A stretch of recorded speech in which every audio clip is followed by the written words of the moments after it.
Thomas Margos. I'm 18. I like actually playing football. I like to do tires, and I like just exploring a lot and hanging out with my little brother. I like to dance, play pool, and then probably sometimes basketball. My life, I was getting into gangs. I thought I was gonna be cool. I mean, it's not really cool. And I was abusing drugs at that point, but now I'm done. I stopped. I'm already going on to almost a year sober.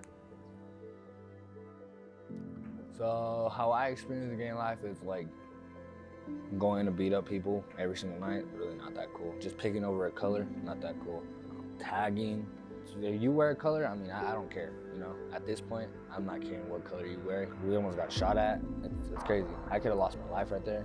You know, it's not worth losing a life over a color. My father told me was it's all about respect. If you have respect for one another, then you'll get the same respect back. I would usually be fighting every Friday, but since I come here, it's whole changed it. I don't do that no more. How I found Higher Grounds is through Juan. He told me let's go to this place called Higher Grounds, and I never knew about it. I was like, okay, let's go. So then I came here, and ever since then I had so much respect for everybody, and the way they treat people here is totally different than I thought. So when I first came here, Jonathan's like, you know, what's up, little homie, you know, like average stuff, you know, checking, you know, and that's okay. A lot of people do that. And I was like, what's up? And the next thing you know, he's like, let me chop it up with you. Chop it up, and he's like, let me talk to you. It's like, okay, so we went to the back. He's like, hey, bro, I see how you're doing. I see how you live, you know? I see how you move. And like, he's like, I want to change that. I was like, okay, well, how you going to change that? He's like, promise me you're going to be coming here. I was like, and this is my first day. He's like, promise me you're going to be coming back over here. I was like, I promise. Ever since then, Jonathan's been, you know, helping me out with like anger issues. Like he's been there. When I was down, I texted Jonathan, he texted me right back. And he's been a big inspiration in my heart because all of the motivation he gives me, all the hard work he does for me, it's nothing like no other.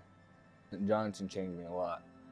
The way he talks to me, like he respects me so much. Like he even told me himself, I see you so much into me.